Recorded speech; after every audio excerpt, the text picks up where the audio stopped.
Hello everybody, welcome back to my studio for our last day of free class week. I'm Mary Rose Feldman. Welcome. I'm so happy you're here. We're going to finish up the week with a really easy, gentle tangling tile, but I'm doing it because I think breaking it down is going to help some people just see how it comes together. It looks simple, but there's a little bit of a rhythm to this tangle when I do it, and it's really fun. So I hope you enjoy it. If this is the first video you're watching or you've only done a couple, remember that the supplies are your own to choose. You don't have to do exactly what I'm doing.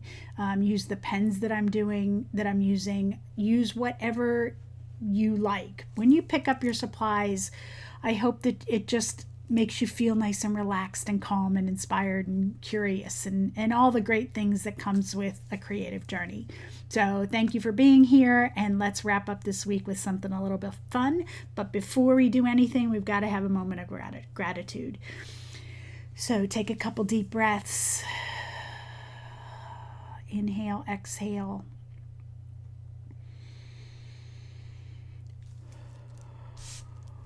Reconnect with yourself, how you're feeling, your environment. No judgment with any of it, just connection.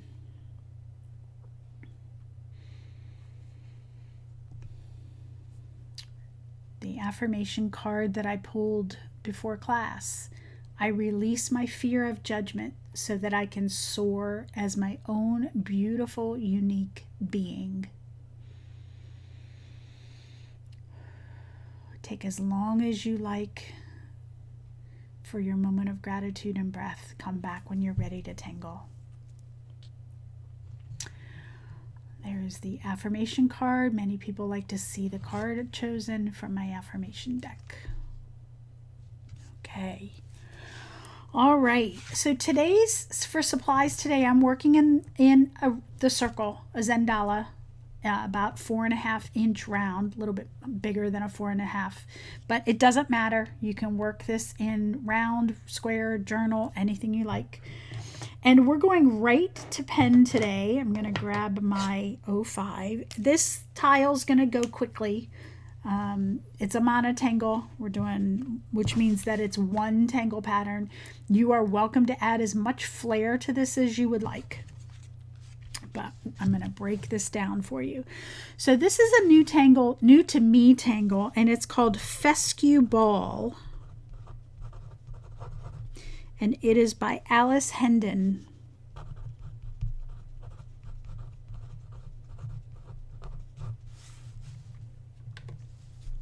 Fescue Ball.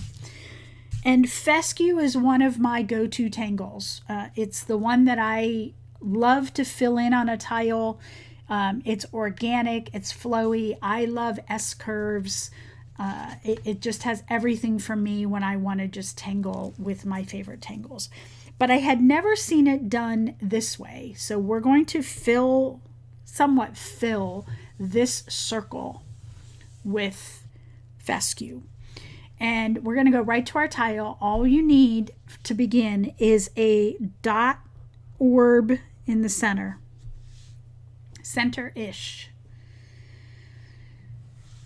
Fescue is, I'm going to start right from here, and one fescue is a stem with a teardrop that is filled in. So that is one fescue. And what Alice did in this fescue ball is she layered all these different fescues all around and made this like big puffy ball-ish, puffy circle, orb, whatever you want to call it. But I break it down a little bit differently. You would think that you would layer all these fescues right out of the gate, but that's not how I break it down, which is why I chose to do this during one of the free class week tiles. So we're going to do one fescue. I'm going to turn my tile. Every time you draw a fescue, you're going to start in this dark orb, and you're going to pull out, because when you're done, that dark orb is going to expand. It's not going to look like an orb anymore. It's going to pull, we're going to pulling the ink out of it every time we do a fescue. Also notice that in this fescue, I went to the right first. So see the sway of that S curve?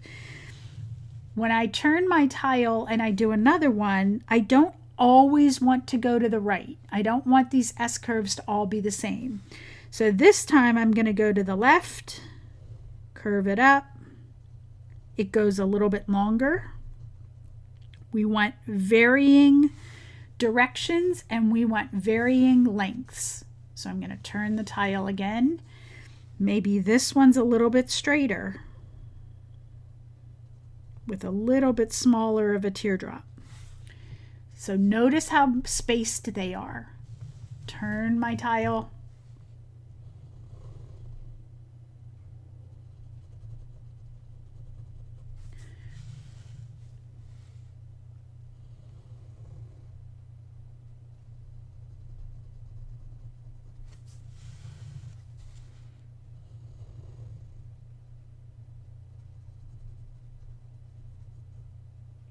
Okay, so that's layer 1. I just evenly space, I don't pay attention, I just space them out. They ended up somewhat even, but that was not intentional. Okay, so now I'm going to do my second layer. And I'm going to fill in. So notice that right here I have 2 curves that both start going to the right and then to the left. So notice how the teardrop curves to the right and the teardrop curves to the right. So I want to make sure that something in between curves to the left.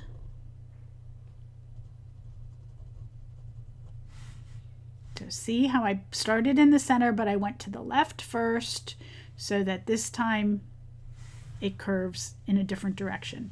What you get if you do them all the same direction, they look like they're all repetitive, like a stamp. To the same, and I'm trying to make them be more organic. So in this case, I have one curving to the right, one curving to the left. It doesn't matter what I do in the middle. So I'm just going to let my hand do whatever it wants. Always starting on that dot, pulling out the ink from that center dot a little bit as you tangle.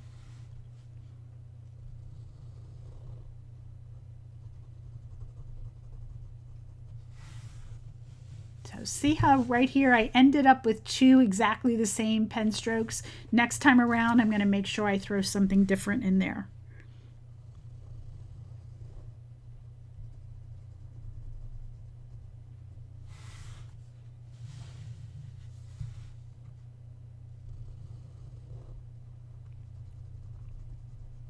Okay, so that's round 2. Remember to pause and come back. I'm going at my own pace for the video. Okay, round 3, we're going to start overlapping. So here's an S curve right here. That's a stem. In this case, I'm going to crisscross it.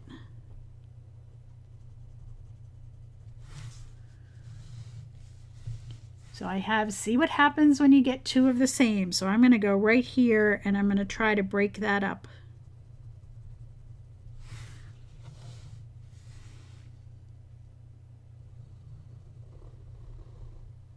So this time I did one that was really curvy. I didn't intend to do that. My hand does fescue so often.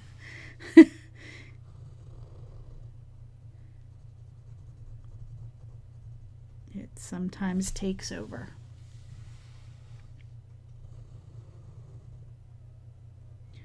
So I try to have different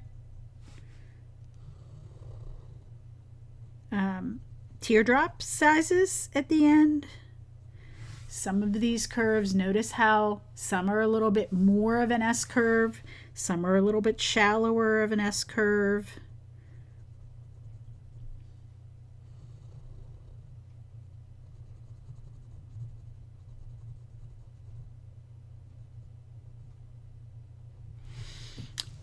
when you're working with this, something like this, if you're not used to S curves and organics like this, a loose pen grip helps. The tighter you grip your pen, the more rigid your lines are. And then that tension works from your hand and comes all the way up to your shoulder, and then you end up a little bit crooked and tense, which is not the goal of this.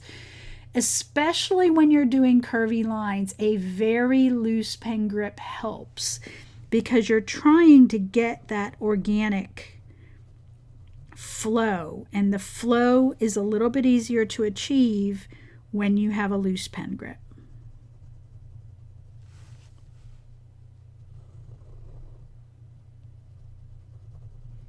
So I'm looking at each section individual. So I'm looking at this section right here.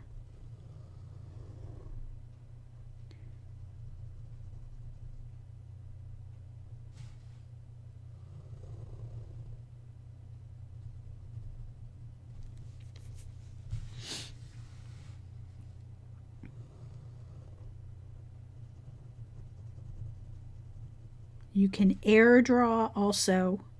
If you're not quite sure, air draw. Don't really worry about where things cross. We'll get to that in a minute. Whoop. Okay, a C curve wanted to come in there. Okay, didn't really intend to do that, but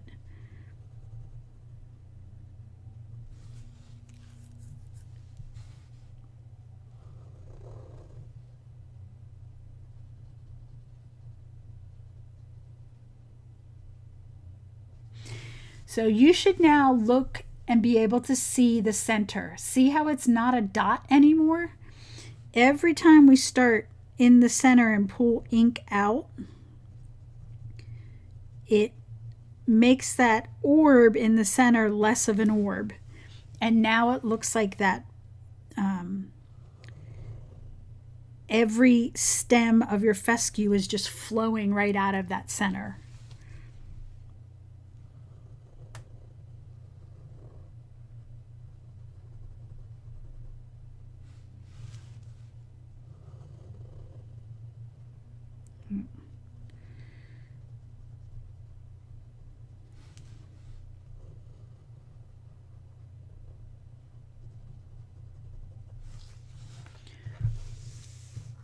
So that's round 3. And round 4 is really just refining. So round 4 is I'm looking for areas where I might have repetitive pen strokes. I might have a space.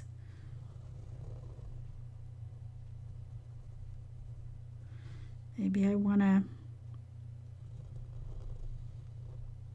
meander up some other layers.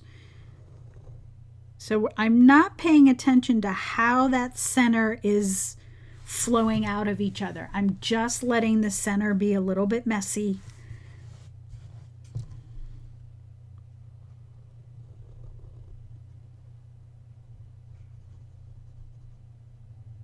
I got a couple crazy curves in there, but that's okay. All right, that is fescue ball. And you can make this as dense as you want or as open as you want. I'm going to stop there so that you can see the next detail on this. I'm going to take a thicker pen. For me, that's going to be a PN, I think. I think my 08 is going to be a little bit too thick. But what I'm going to do is look at the fescues that are here.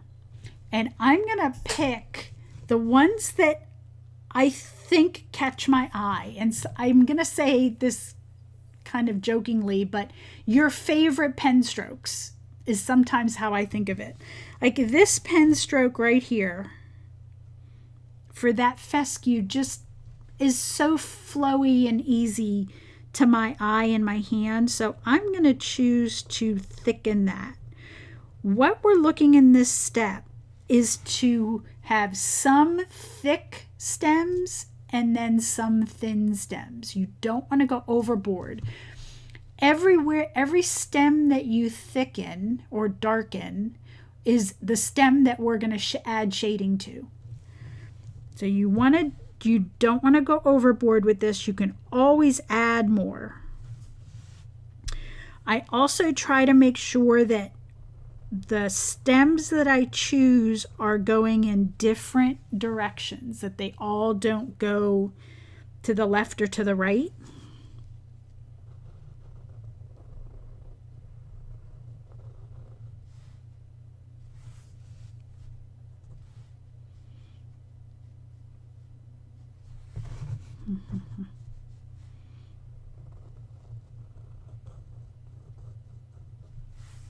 And I'm really just darkening this. Some of them might end up line weight. Line weight meaning some parts of the line are thicker than others. My goal is really to thicken the whole line, but occasionally you will get, like right here, it's a little bit thicker and thinner up here. That's great too. I think it all works.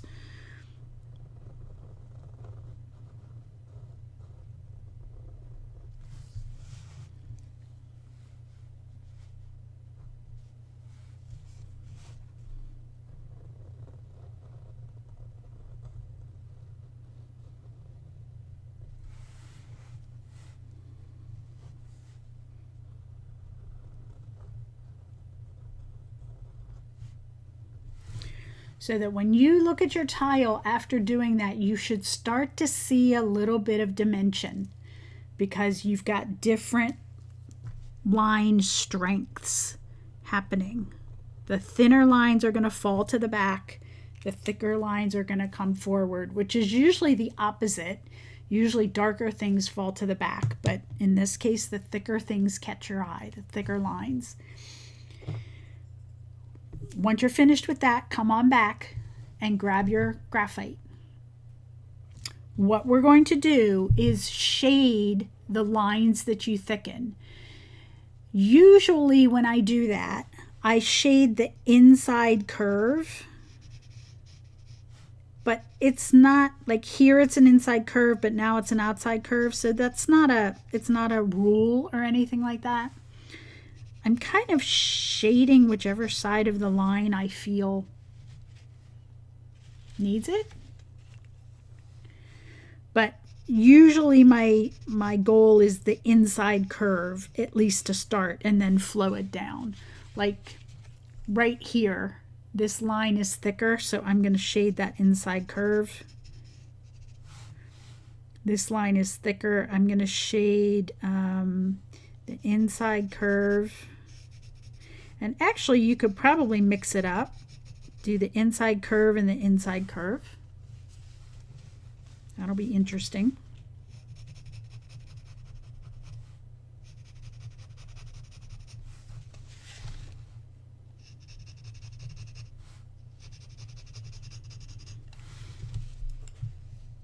So I'm going to start there. And then I'm going to blend out that graphite.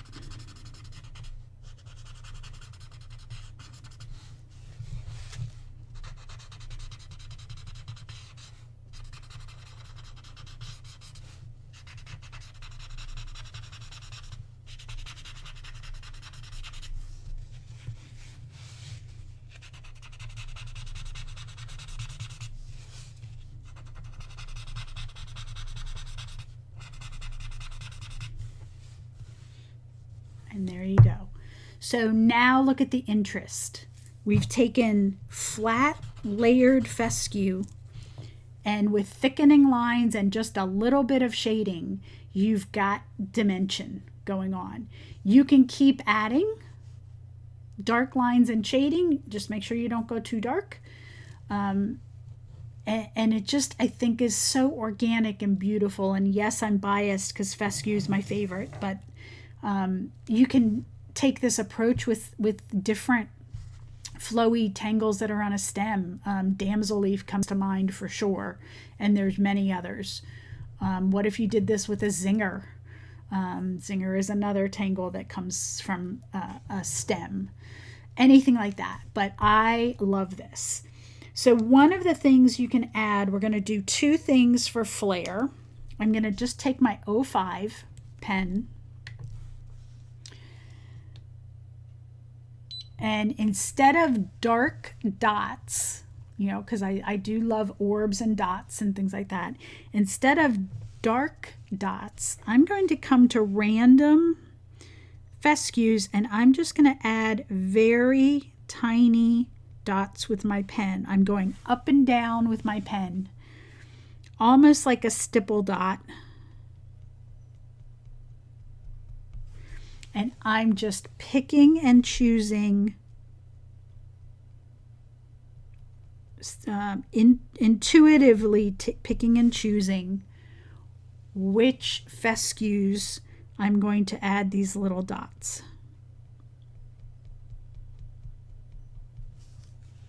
Sometimes it's on the left, sometimes it's on the right, sometimes it's a shaded one, sometimes it's not. Super delicate.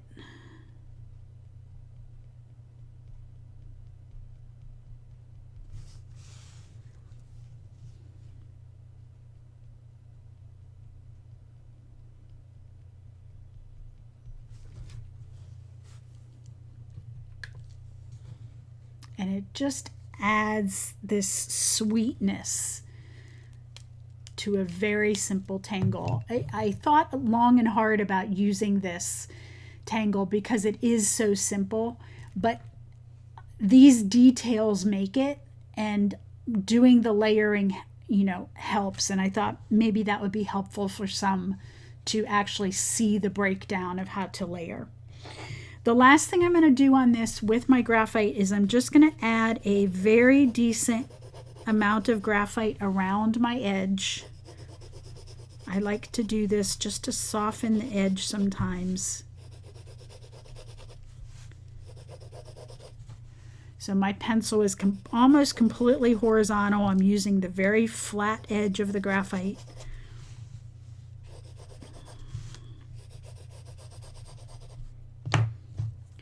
And then I'm going to blend that out and pull that graphite into the tangle just a little bit to give it some softness back there.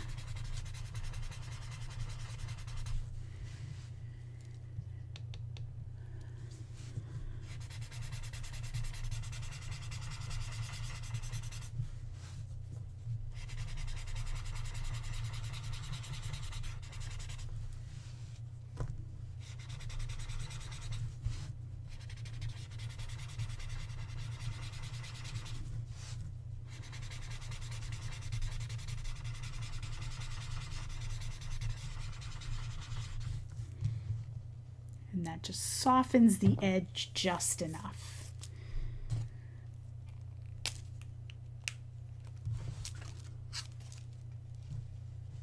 So you can add your chop anywhere you would like.